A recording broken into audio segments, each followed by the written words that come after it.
La première fois que je l'ai vu avec un autre, je n'ai pas réalisé que j'étais témoin de l'infidélité de ma femme. Il n'était que des silhouettes derrière la vitre dépolie d'une salle de conférence, leur corps de simples ombres se détachant sur le soleil couchant qui traversait les fenêtres du 28e étage. J'étais arrivé en avance pour faire une surprise à Elisa après sa réunion du conseil d'administration. Notre réservation pour dîner à Rosewood, le restaurant où nous avions eu notre premier rendez-vous, était dans une heure où nous fêtions nos 10 ans de mariage. Je suis resté dans le couloir, serrant le petit écrin dans ma poche, à observer les ombres se confondre et se séparer dans une danse que je ne parvenais pas à saisir. Il y avait quelque chose dans leur mouvement qui m'a incité à m'arrêter au lieu de frapper. Quelque chose de primitif et d'instinctif m'a cloué sur place tandis que je regardais une ombre plaquer l'autre contre la vitre, leur forme devenant une seule silhouette ondulante. Puis j'ai entendu son rire, ce rire grave et si particulier qu'Elisa réservait au moment de plaisir absolu. Un son que je n'avais pas entendu depuis des mois. J'aurais dû les interrompre à ce moment-là. J'aurais dû ouvrir la porte et faire face à ce qui se passait de l'autre côté.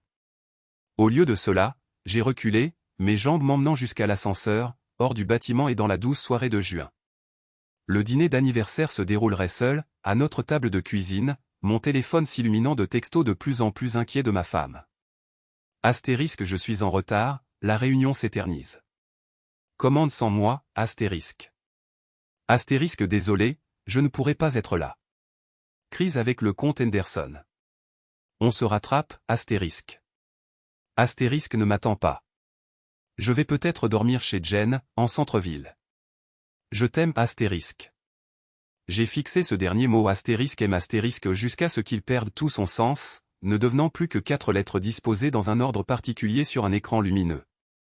Tu es exceptionnellement silencieux ce matin, a dit Elisa en se servant du café le lendemain. Elle portait son peignoir en soie bleu marine, celui que je lui avais offert pour Noël. Ses cheveux noirs étaient relevés en un chignon désordonné, et sans maquillage, les fines ridules autour de ses yeux révélaient ses 43 ans. Elle me paraissait toujours aussi belle. Elle l'avait toujours été. Fatigué, ai-je répondu, sans lever les yeux de mon ordinateur portable. J'ai mal dormi. Toujours contrarié pour le dîner? Je te l'ai dit, Marc, le contrat Henderson vaut des millions pour le cabinet. Certaines choses ne peuvent pas attendre. J'ai hoché la tête, en prenant une gorgée de mon café. Il avait un goût amer, mais je ne savais pas si c'était le café ou le mensonge que j'avalais en même temps. Comment va Jen, ai-je demandé, en observant attentivement son visage. Un léger temps mort. Une micro-expression de confusion, rapidement masquée. Bien. Pourquoi? Juste par curiosité. Tu as dormi chez elle, non? Oh. Oui. Elisa a pris une autre gorgée de café. Elle te passe le bonjour. Un autre mensonge. Jen avait déménagé à Seattle il y a 3 mois. Nous avions assisté à sa fête de départ ensemble. C'est gentil de sa part, ai-je dit. Nos regards se sont croisés au-dessus de l'îlot de cuisine. À ce moment précis, j'ai vu quelque chose changer dans le regard d'Elisa, un éclair de réalisation, peut-être, que quelque chose clochait dans notre routine matinale si soigneusement chorégraphiée. Pendant 15 ans de mariage, nous avions perfectionné cette danse, café, bavardage, programme, un rapide baiser d'adieu. Mais le rythme avait changé, et nous le sentions tous les deux. Je devrais y aller, a-t-elle dit en posant sa tasse. Grosse journée. J'ai souri finement. Pour qui est-ce une grosse journée, Elisa? Elle s'est arrêtée, une main sur l'encadrement de la porte. Qu'est-ce que tu veux dire par là? Rien, ai-je dit. Je fais juste la conversation. Alors qu'elle partait, j'ai sorti mon téléphone et j'ai ouvert l'application bancaire. Pendant l'année écoulée, j'avais été trop occupé, trop confiant ou trop naïf pour remarquer ce qui se passait, des notes de restaurants dans des hôtels où nous n'étions jamais allés ensemble, des week-ends expliqués par des « virées entre filles », des retraits d'argent inexpliqués. Les preuves avaient toujours été là. Je n'avais juste pas voulu les voir. Le bureau était étouffant ce jour-là. En tant qu'architecte logiciel pour une entreprise technologique de taille moyenne, j'aurais pu travailler à distance, mais j'avais toujours préféré la structure que procure le fait de venir physiquement. À présent, entouré de collègues bavards discutant de leurs projets de week-end et de leurs drames relationnels, j'avais l'impression d'être une espèce extraterrestre observant le comportement humain à travers une vitre.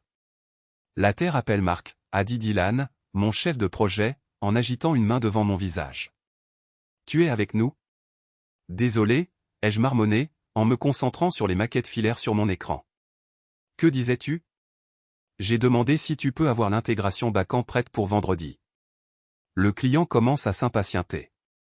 Ouais, bien sûr. Pas de problème. Dylan s'est attardé, m'étudiant avec le même regard analytique qu'il utilisait pour le dépannage de code. Tout va bien? Tu as l'air bizarre. J'ai envisagé de lui en parler. Dylan et moi étions amis depuis l'université. Il avait été mon témoin de mariage, il avait vu Elisa et moi traverser nos hauts et nos bas. Mais prononcer ces mots à voix haute les rendrait réels, et je n'étais pas encore prêt à affronter cette réalité. J'ai juste mal dormi, ai-je répété mon excuse du matin. Anniversaire hier. Nous sommes sortis tard. Le mensonge est venu facilement, ce qui m'a dérangé plus que la tromperie elle-même. 10 ans, c'est ça? Félicitations, mec. Dylan m'a tapé sur l'épaule. Il n'y a pas beaucoup de mariages qui durent aussi longtemps, de nos jours. Y compris le mien, pensais-je avec amertume. Après le départ de Dylan, je me suis retrouvé à ouvrir une fenêtre de navigateur et à taper « signe que votre femme vous trompe ». Les résultats étaient une pathétique litanie de clichés qui correspondaient parfaitement à notre situation, distance émotionnelle, absence inexpliquée, baisse d'intimité, attitude défensive lorsqu'on l'interrogeait sur ses horaires ou ses allées et venues. J'ai fermé le navigateur, dégoûté de moi-même. Ce n'était pas moi le mari soupçonneux, cybertraquant sa propre femme. Et pourtant, j'en étais là. Mon téléphone a vibré avec un SMS d'Elisa. Je dois annuler le dîner ce soir. Urgence client. Ne m'attends pas. Quelque chose s'est durci en moi. J'ai répondu, pas de problème. Je serai sorti de toute façon. Urgence amicale. Sa réponse a été rapide, tout va bien? Tout va bien, ai-je écrit. Certaines choses ne peuvent pas attendre. Je n'avais pas de plan quand je me suis garé en face de son immeuble de bureau ce soir-là. Je me suis dit que j'étais là pour une confirmation, pour une conclusion, pour une preuve tangible au-delà des ombres sur le verre dépoli. Mais plus profondément que cela, il y avait un courant de curiosité masochiste. J'avais besoin de le voir, l'homme qui avait accès à des parties de ma femme que je pensais ne m'appartenir qu'à moi. À 19h43, Elisa est sortie des portes tournantes, mais elle n'était pas seule. Un grand homme aux cheveux noirs parsemés d'argent marchait à côté d'elle, sa main posée sur le bas de son dos avec une familiarité désinvolte. Même de loin, je l'ai reconnu, Richard Delacour, l'associé directeur de son cabinet. 20 ans de plus qu'elle, marié et père de 3 enfants, et selon les plaintes fréquentes d'Elisa, un dinosaure arrogant qui ne reconnaîtrait pas l'innovation même si elle lui mordait les fesses. Apparemment, ils avaient trouvé un terrain d'entente. Ils ne se sont pas embrassés dans la rue. Ils étaient trop prudents pour cela. Au lieu de cela, ils sont montés dans son Audi noir et ont roulé vers le centre-ville. J'ai suivi à une distance de sécurité, mes mains agrippant le volant si fort que mes jointures sont devenues blanches. Ils se sont garés dans le garage souterrain de l'hôtel Chandler, un établissement de luxe discret qui accueillait les voyageurs d'affaires et, apparemment, les adultères. Je suis resté assis dans ma voiture pendant 30 minutes après leur disparition à l'intérieur, oscillant entre un choc engourdi et une rage brûlante. Quand je suis finalement rentré à la maison, notre maison me semblait être un musée d'une vie qui n'existait plus, des photos de vacances et de dîners où nous avions souri sincèrement, des meubles que nous avions choisis ensemble en nous disputant gentiment sur les motifs et les couleurs, le petit bol en céramique qu'Elisa avait fait dans un cours de poterie et qui contenait nos clés près de la porte. Je me suis versé 3 doigts de bourbon et me suis assis dans l'obscurité, éclairé seulement par la lueur de mon téléphone pendant que je faisais défiler notre historique numérique. Des photos de nos débuts, Elisa riant pendant que j'essayais de lui apprendre à skier, nous deux, brûlés par le soleil et heureux sur une plage au Mexique, le selfie nerveux que nous avions pris le jour où nous avions signé pour cette maison. Quand avions-nous cessé de nous regarder de cette façon? Était-ce venu progressivement, comme un pneu qui se dégonfle lentement, ou y avait-il eu un moment précis où elle avait décidé que je n'étais pas suffisant? Le bourbon me brûlait la gorge, mais il ne pouvait pas toucher le froid qui se répandait dans ma poitrine. Pendant 3 semaines, j'ai mené une double vie. En apparence, j'étais Marc Chen, mari fiable et architecte logiciel, hochant poliment la tête aux excuses de plus en plus élaborées d'Elisa tout en collectant des preuves de sa trahison. Je ne l'ai pas confrontée. Pas encore. Au lieu de cela, j'ai commencé à monter un dossier comme un procureur se préparant à un procès. Relevés bancaires, factures d'hôtel, données de localisation de notre compte cloud partagé qui montraient que son téléphone passait des heures à la maison de plage de Richard alors qu'elle était censée être à des conférences. Tu perds du poids, a observé ma mère pendant notre appel vidéo hebdomadaire. Est-ce que tu manges? Juste occupé avec le travail, ai-je menti? En vérité, la nourriture avait perdu son goût. Le sommeil était devenu insaisissable, remplacé par des nuits tardives à cataloguer la mort de mon mariage dans des dossiers numériques méticuleux. Au travail, Dylan était de plus en plus inquiet. Sérieusement, mec, tu as une sale gueule. Qu'est-ce qui se passe? J'ai esquivé, mais mes performances en souffraient. Les lignes de code qui coulaient autrefois facilement ressemblaient maintenant à essayer de traduire d'anciens hiéroglyphes. Lors d'une réunion, je me suis tellement absenté que notre PDG a dû répéter mon nom 3 fois avant que je ne réponde. Cette nuit-là, alors que j'étais allongé éveillé à côté d'Elisa endormie, j'ai réalisé que je ne pouvais pas continuer ainsi. Le secret m'empoisonnait de l'intérieur. Quoi qu'il arrive ensuite, ce ne pouvait pas être pire que ce purgatoire de savoir et de faire semblant de ne pas savoir. Le lendemain matin, au petit déjeuner, j'ai dit, il faut qu'on parle de Richard. La tasse de café d'Elisa s'est arrêtée à mi-chemin de ses lèvres. Richard? Richard de la cour. Ton patron. L'homme avec qui tu couches depuis 6 mois. La tasse est redescendue lentement sur le comptoir. Le visage d'Elisa a affiché successivement un choc, un déni, et finalement, un étrange soulagement. Depuis combien de temps le sais-tu? A-t-elle demandé doucement. Assez longtemps. J'ai fait glisser mon téléphone sur le comptoir, lui montrant un calendrier où des dates et des lieux étaient mis en évidence en rouge accusateur. Ce que je ne comprends pas, c'est pourquoi. Elisa fixa le calendrier, son expression impénétrable. C'est compliqué. C'est ce que les gens disent quand ils ne veulent pas admettre que c'est en réalité très simple, rétorquai-je. Tu as trompé. Tu as menti. Tu mens encore. Marc, s'il te plaît. Ce que je n'arrive pas à comprendre, continuai-je, ma voix d'un calme anormal, c'est si je n'ai jamais été qu'un bouche-trou, ou si quelque chose a changé. M'as-tu déjà réellement aimé, ou étais-je juste, pratique? Bien sûr que je t'ai aimé, murmura-t-elle. Passé. Aimer. Le mot planait entre nous comme un acte de décès pour notre mariage. Alors aide-moi à comprendre, dis-je. Parce que là, j'ai l'impression que les 15 dernières années ont été une fiction. Elisa ferma brièvement les yeux. Lorsqu'elle les rouvrit, ils étaient rougis par les larmes, mais sa voix était stable. Ce n'était pas à cause de toi. Il n'a jamais été question de ton insuffisance. Alors, c'était à cause de quoi? Le pouvoir, dit-elle simplement. Se sentir vivante. Nécessaire. Richard me donnait l'impression que chaque décision que je prenais était d'une importance capitale. Que j'étais essentiel à son existence. Je la regardais, incrédule. Et je ne te donnais pas cette impression? Tu me faisais me sentir en sécurité. Aimer. Mais à un moment donné, j'ai cessé de me sentir stimulé par nous deux. Tout est devenu prévisible. Alors tu as décidé de te taper ton patron pour pimenter un peu les choses? La vulgarité était intentionnelle, destinée à blesser. Elisa tressaillit. Ce n'était pas comme ça. Au début, c'était juste de l'admiration professionnelle. Puis des soirées tardives à travailler ensemble. Puis des verres pour célébrer une victoire. C'est arrivé progressivement. Les liaisons, c'est souvent comme ça, dis-je amèrement. Cela ne les rend pas moins délibérées pour autant. Elle tendit la main vers la mienne, mais je me suis retiré. Marc, je suis désolé. Je n'ai jamais voulu te faire du mal. C'est ça le problème, n'est-ce pas? Tu n'as pas du tout pensé à moi. La vérité de ces mots sembla la frapper comme un coup physique. Elle s'affala contre le comptoir, ayant soudain l'air épuisé. Qu'est-ce qui va se passer maintenant? Demanda-t-elle. C'était la question que je me posais depuis des semaines, et je n'avais toujours pas de réponse. Une partie de moi voulait la jeter dehors, se déchaîner et détruire et lui faire ressentir ne serait-ce qu'une fraction de la douleur qui me consumait.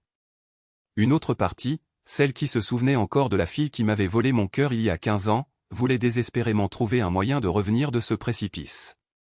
Je ne sais pas, admis-je. Mais je pense que tu devrais aller vivre ailleurs pendant un moment. J'ai besoin d'espace pour réfléchir. Elle acquiesça, acceptant cette conséquence avec une grâce surprenante. Je vais faire une valise. Alors qu'elle se dirigeait vers l'escalier, je l'appelais, est-ce qu'il sait que tu es marié à quelqu'un d'autre, ou est-ce aussi une omission pratique? Elisa s'arrêta, un pied sur la première marche. Il le sait. Sa femme ne le sait pas. La cruauté désinvolte de cette affirmation, la révélation que la famille de Richard était également trompée me frappa plus fort que tout le reste. Ce n'était pas seulement notre tragédie, elle se propageait vers l'extérieur, affectant des personnes qui, comme moi, n'avaient aucune idée que leur vie était construite sur du sable mouvant. Tu devrais le lui dire, dis-je. Elle mérite de le savoir. Ce n'est pas à moi de faire éclater son mariage. Je ris intérieurement. Mais c'était bien à toi de faire éclater le nôtre? Elisa n'avait pas de réponse à cela. Une fois Elisa partie, la maison résonna de son absence. Je me suis jeté à corps perdu dans le travail, restant tard au bureau, acceptant des projets supplémentaires qui demandaient une concentration intense. Dylan, sentant que quelque chose n'allait vraiment pas, mais respectant ma vie privée, a tenu les collègues à l'écart et a absorbé une partie de ma charge de travail sans rien dire. 3 jours après notre confrontation, mon téléphone sonna avec un numéro inconnu. Est-ce bien Marc Chen? Une voix de femme, précise et contrôlée. Oui. Ici Catherine Delacour. La femme de Richard. Je crois que nous devons parler. Mon estomac se noie. Comment avez-vous eu mon numéro? Les coordonnées de contact d'urgence de votre femme, tirées de son dossier RH. Une pause. Elle ne sait pas que je l'ai consulté. L'ironie ne m'échappa pas, encore d'autres secrets, encore d'autres tromperies, la toile s'étendant à l'infini. De quoi voulez-vous parler, demandai-je, bien que je le sache pertinemment. Je crois que vous le savez. Pouvons-nous nous rencontrer? Nous avons convenu de nous rencontrer dans un petit café de l'autre côté de la ville, loin des lieux de travail de nos conjoints respectifs. Catherine arriva à l'heure exacte, une femme mince d'une 50aine d'années, aux élégants cheveux argentés et à la posture qui trahissait l'argent d'une vieille famille et une éducation coûteuse. Merci d'être venue, dit-elle en s'installant dans la cabine en face de moi. Elle ne commanda rien. Depuis combien de temps le savez-vous, demandai-je. Environ 6 mois. Richard n'est pas aussi malin qu'il le croit. Elle posa une enveloppe en papier craft sur la table entre nous. Des relevés bancaires. Des notes d'hôtel. Des photos, si vous en avez besoin, bien que je vous déconseille de les regarder à moins d'y être obligé. Je repoussai l'enveloppe vers elle. J'ai mes propres preuves. Catherine hocha la tête, apparemment pas surprise. L'avez-vous confrontée? Il y a 3 jours. Elle vit, ailleurs maintenant. Je n'ai pas pu me résoudre à lui dire, même si nous savions tous les deux que c'était probable. Je n'ai pas encore confronté Richard, dit-elle, la voix d'un détachement clinique. Je voulais d'abord comprendre toute l'histoire. Et c'est le cas? Vous la comprenez? Le calme de Catherine se fissura légèrement, une lueur de douleur traversant ses traits aristocratiques. Richard et moi sommes mariés depuis 32 ans. Nous avons 3 enfants à l'université. Nous avons bâti une vie qui semble parfaite de l'extérieur. Mais la vérité, c'est que nous ne sommes plus vraiment partenaires depuis longtemps. J'attendis, sentant qu'il y avait plus à dire. Je suis resté parce que partir me semblait plus difficile que de faire semblant. Parce que je pensais qu'un mariage imparfait valait mieux que pas de mariage du tout. Elle croisa mon regard. Je ne vous dis pas ça pour excuser ce qu'ils ont fait. Il n'y a aucune excuse à la trahison. Je vous le dis parce que je veux que vous réfléchissiez très attentivement à ce qui va se passer ensuite. C'est-à-dire? C'est-à-dire que rester ensemble après une infidélité n'est pas noble, c'est un choix avec des conséquences, tout comme partir est un choix avec des conséquences. La question n'est pas de savoir si vous pouvez lui pardonner. C'est de savoir si vous voulez construire quelque chose de nouveau avec quelqu'un qui vous a montré exactement qui il est. Ces mots m'ont frappé avec une force inattendue. Dans toute mon angoisse, je me demandais si je pouvais pardonner à Elisa, pas si je devais le faire ou ce qu'il en resterait même si je venais à le faire. Que allez-vous faire, demandai-je. Catherine ramassa son enveloppe et se leva. Je vais faire ce que j'aurais dû faire il y a des années. Je vais privilégier mon bonheur à l'apparence d'une vie parfaite. Elle déposa une carte de visite sur la table. Mon avocate. Elle est discrète et efficace. Après son départ, je suis resté assis pendant longtemps, retournant la carte entre mes doigts. Le café était animé des couples en rendez-vous, des amis qui se retrouvaient, des gens normaux qui vivaient des vies normales alors que la mienne était brisée en morceaux méconnaissables. Ce soir-là, j'ai appelé Elisa. Il faut qu'on parle, dis-je quand elle répondit. En personne. Je peux rentrer à la maison, proposa-t-elle, l'espoir évident dans sa voix. Pas à la maison. En terrain neutre. Nous nous sommes retrouvés dans un parc où nous avions l'habitude de nous promener le dimanche matin au début de notre relation. L'air était lourd de l'humidité de la fin de l'été, le bruit des enfants qui jouaient créant une toile de fond surréaliste pour ce qui, je le savais, serait l'une des conversations les plus difficiles de ma vie. Elisa avait l'air plus petite, comme diminuée par la lumière du jour. Ses yeux étaient cernés, sa posture habituellement assurée remplacée par quelque chose de plus hésitant. J'ai rencontré Catherine de la Cour, dis-je sans préambule. Elisa pâlit. Marc, Les explications ou les excuses ne m'intéressent pas, l'interrompis-je. J'en ai eu assez pour durer toute une vie. Je suis ici parce que j'ai besoin que tu répondes honnêtement à une question, veux-tu essayer de sauver notre mariage? Elle cligna des yeux, clairement décontenancée par cette franchise. Oui. Bien sûr que oui. Pourquoi? Que veux-tu dire par pourquoi? Parce que je t'aime.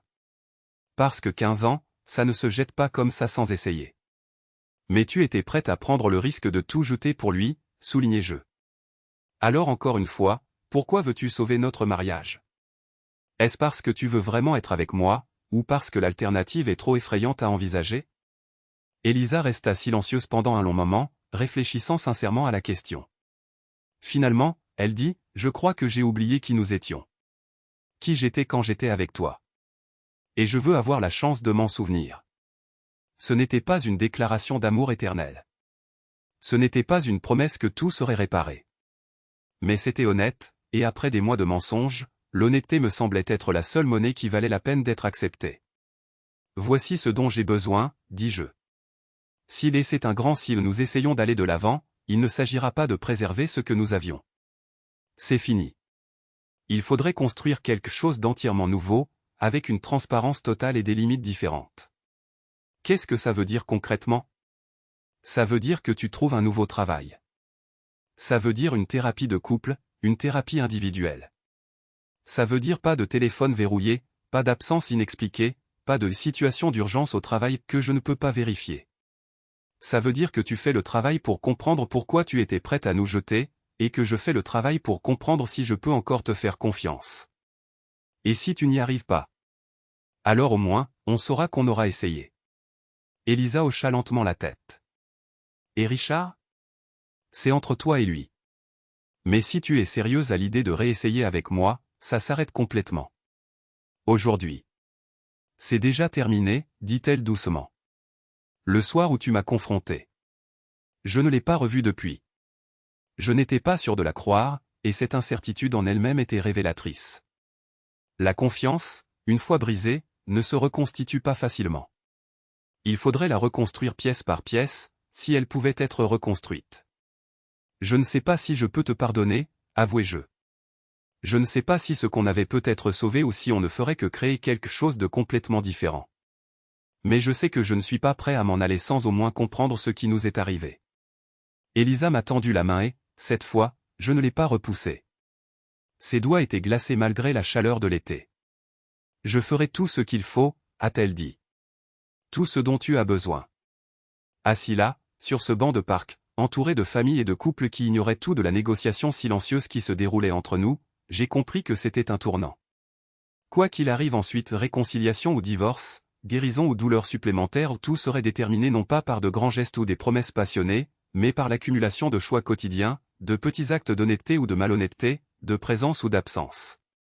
Jour après jour, ai-je dit, ni une question ni un engagement, juste une reconnaissance du chemin ardu qui nous attendait. Jour après jour, a-t-elle répété. Nous ne nous sommes pas embrassés.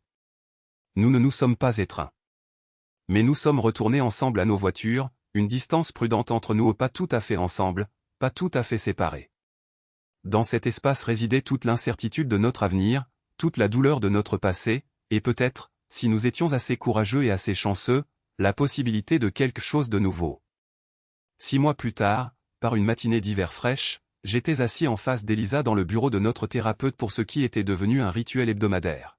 « Comment vous sentez-vous à l'approche des fêtes » a demandé le docteur Martinez, ses yeux perçants passant de l'un à l'autre. Anxieuse, a admis Elisa. C'est notre premier Noël depuis tout ça. Et nous devrons décider à quelle réunion de famille assister, si nous y allons ensemble ou séparément. J'ai acquiescé. Chaque tradition est maintenant chargée de sens. Comme si soit nous faisions semblant que rien ne s'était passé, soit nous soulignons que tout est différent. Le docteur Martinez a souri doucement. C'est tout à fait normal. De nombreux couples trouvent les fêtes particulièrement difficiles après une rupture de confiance. Les attentes de joie et de convivialité peuvent sembler forcées. Elisa m'a jeté un coup d'œil, une question dans les yeux. Nous avions développé un nouveau langage, hésitant, au cours de ces mois un langage construit sur de petites permissions, des limites prudentes, des vérifications explicites. Je pense, ai-je dit lentement, que j'aimerais créer de nouvelles traditions. Pas abandonner tout ce qui existait avant, mais peut-être ajouter quelque chose qui appartienne à cette version de nous. Quelque chose à traverser le visage d'Elisa ou de l'espoir, peut-être, ou de la gratitude.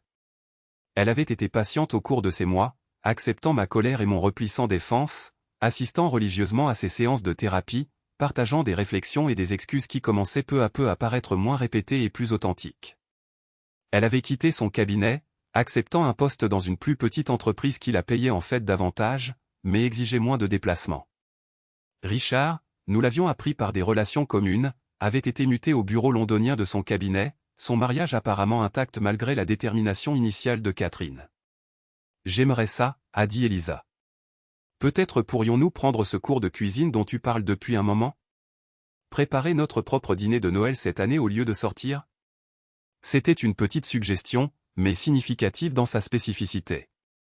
Elle avait écouté quand j'avais mentionné, il y a des semaines, un intérêt pour apprendre à cuisiner correctement. L'ancienne Elisa aurait classé de tels commentaires comme un bruit de fond intéressant mais sans importance. J'aimerais ça, ai-je répondu.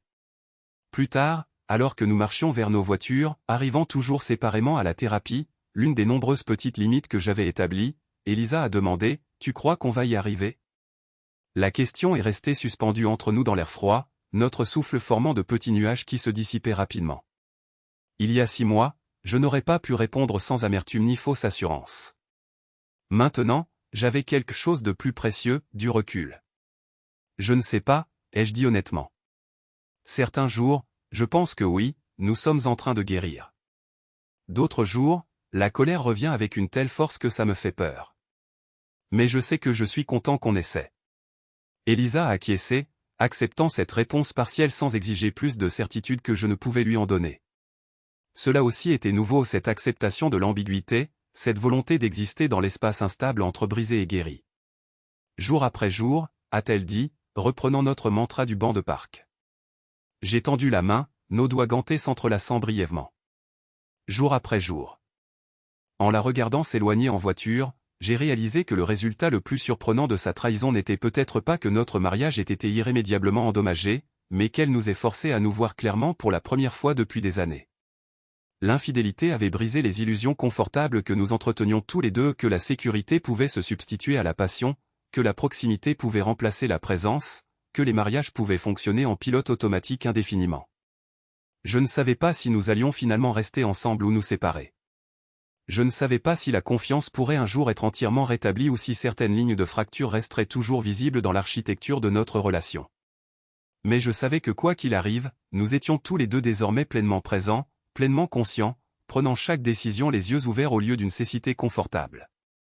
Ce soir-là, j'ai envoyé un texto à Elisa avant de me coucher, une nouvelle habitude que nous avions prise, de brefs échanges de courtoisie, peu importe où nous dormions, elle partageait toujours son temps entre notre maison et un petit appartement qu'elle avait loué dans les environs, une autre limite qui nous laissait à l'une comme à l'autre l'espace vital nécessaire pour respirer et réfléchir. Je nous ai inscrits à ce cours de cuisine italienne. Première session samedi. Tu es partante? Sa réponse a fusé, pour rien au monde. J'apporte le vin. Ce n'était pas une déclaration d'amour éternel. Ce n'était pas la garantie que nous retrouverions un jour un terrain stable. Mais c'était une invitation à continuer la construction, jour après jour, quoi qu'il advienne. Et pour l'instant, c'était suffisant.